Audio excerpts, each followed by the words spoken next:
Hizi ni nondo za habari kutoka Kemgongo TV. Mimi ni Charles Fabian.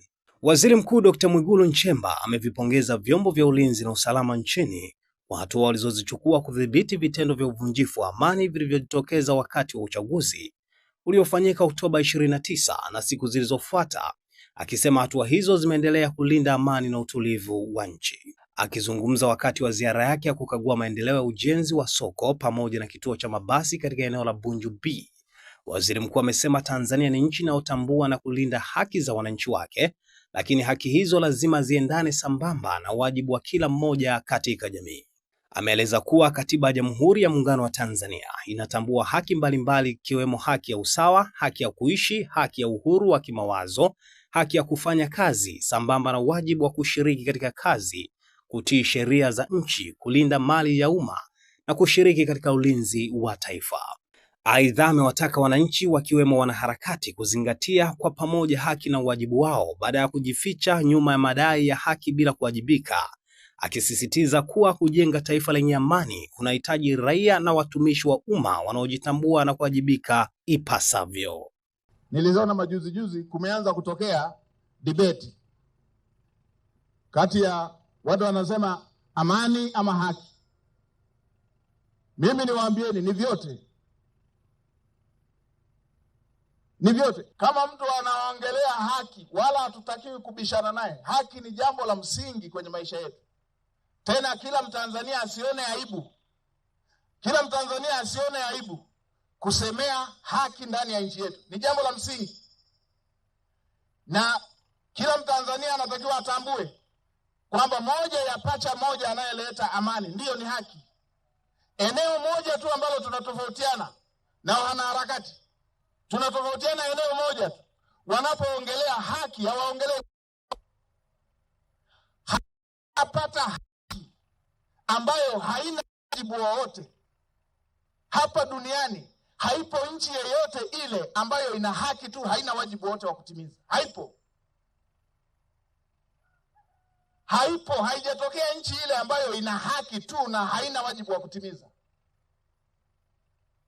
Kwa hiyo tusijifiche kwenye kichaka cha haki. Haki wote tunaitaka, na haki wote ni mawakili wake. Wote tunataka haki ifanyike. Tunataka wote haki itendeke. Sisi tunaenda hatua zaidi. Tunasema tujenge taifa lenye wajibu, taifa lenye watu wanaowajibika, taifa lenye watumishi wa serikali wanaowajibika. Wajibu. Na katiba ya nchi yetu tulionayo hii hapa ina sura 10. Sura ya kwanza tu ina sehemu 3. Sehemu ya kwanza inaelezea Jamhuri yenyewe ya Muungano wa Tanzania. Sehemu ya pili inaelekea mwelekeo wa serikali. Sehemu ya 3 inaongelea haki. Na kwenye haki, kwenye hiyo sehemu ya 3 inayoongelea haki, inaongelea haki na wajibu. Katiba yetu inaongelea haki na wajibu. Wale wanaoongelea haki peke yake wameitoa wapi hiyo? Katiba sehemu ya 3 ukurasa wa 2 inasema haki na wajibu muhimu. Watanzania tusome ili wanaharakati wasio wakatupeleka kwingine. Inaongelea haki, tena kwenye heading hiyo na wajibu muhimu. Kwenye haki imeelezea haki ya usawa, ndio ya kwanza hiyo. Haki ya kuishi ya 2. Haki ya uhuru wa mawazo ya 3. Haki ya kufanya kazi ya 4. Kwenye wajibu inaongelea haki, inaongelea wajibu wa kushiriki kazini. Wajibu wa kushiriki kazini. Inaongelea wajibu wa kutii sheria za nchi. Haki na wajibu.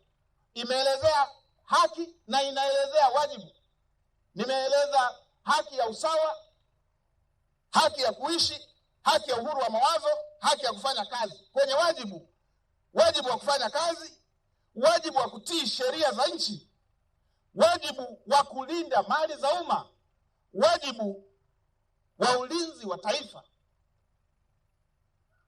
Sasa wanaharakati wanafika hatua wanadhani wanaharakati wao wana haki zaidi ya kila kitu kwenye nchi,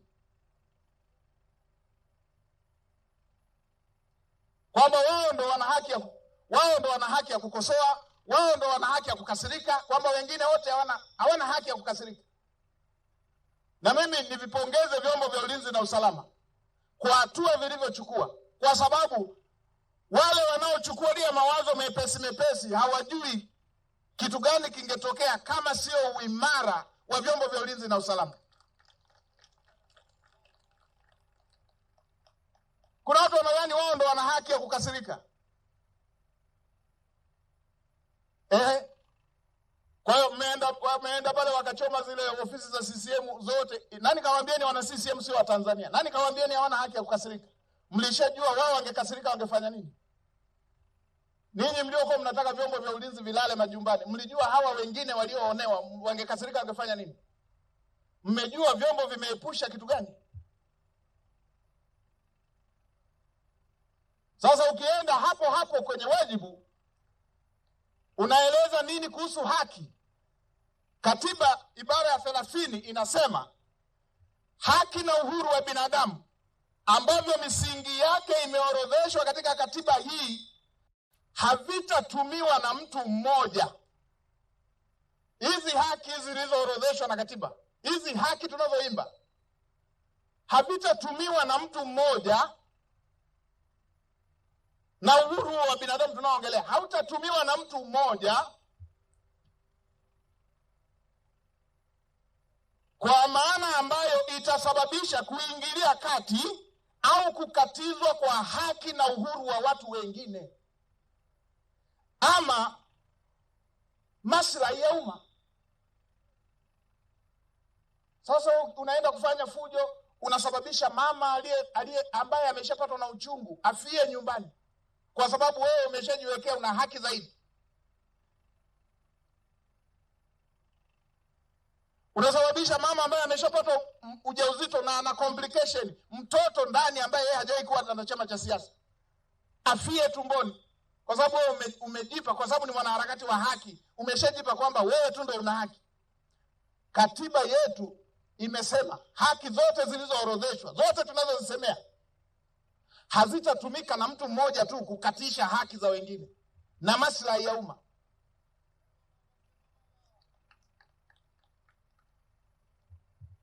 Ndio, wala tusibishane kuhusu haki, wote tunakubaliana na haki. Na kwenye nchi za Afrika hamna nchi ambayo inajali haki kama Tanzania. Tanzania tunajali haki. Kitu kimoja tunaoongelea haki, tuongelee na wajibu huu. Tuongelee, tukumbushe watu wajibu huu. Sasa ninyi wengine wa Tanzania, lilipotokea lile la kwanza, mnaweza mkadhani baadhi ya watu wamekosa huruma. Ngojeni niwaambie wenzenu walipanga nini, ili muwajue.